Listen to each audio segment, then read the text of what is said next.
Now, you've been in the industry for many years. Sure, and, yeah. and you're one of the, you take on these really strong roles, and I really have to ask you, because you've been there for so long, this big movement this year and last year with the Me Too, Time's Up, equal pay, all of that. Yeah. What does it mean for you to hear that the industry is finally changing and it's finally being heard?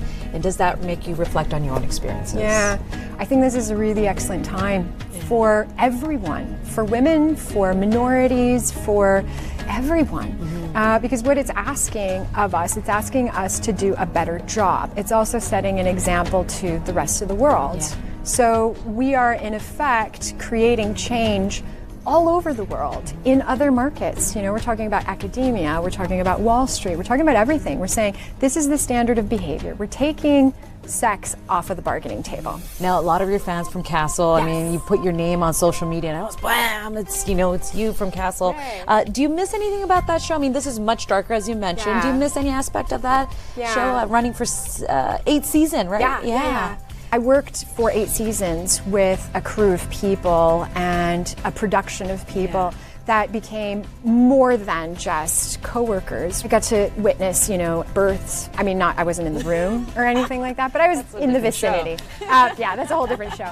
Or go to the hospital if they had fallen sick or whatever. We were a part of each other's lives. So I miss that, but I also miss the sort of fan reaction to the show.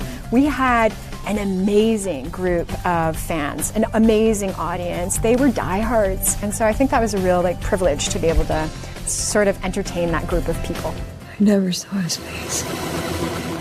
I got to see your show last night, and I'm still a little bit nervous about the whole thing I saw. It was so intense.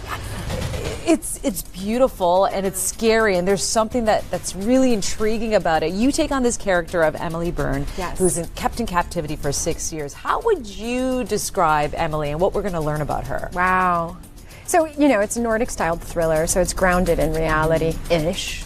This story starts off 6 years after she's been taken into captivity, and she was believed to be dead. So she was declared dead in absentia, that's the name of the story.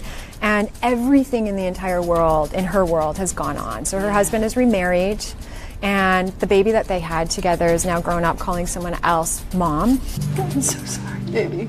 I'm happy to see you. She comes back to a child who doesn't know her and doesn't necessarily accept her right away.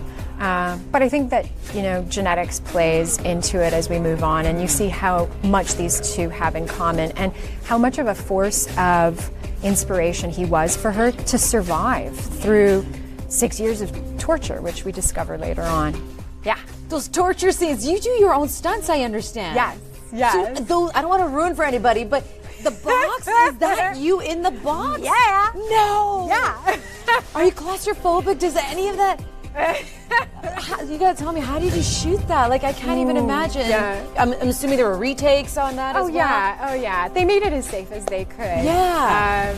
And did then, your mind over matter? Like, yeah. Hey, look, getting the right take and getting it really well on camera it definitely motivates you. Right. And then also not having to go underwater again and hold your breath for 10 minutes. That motivates. Yeah.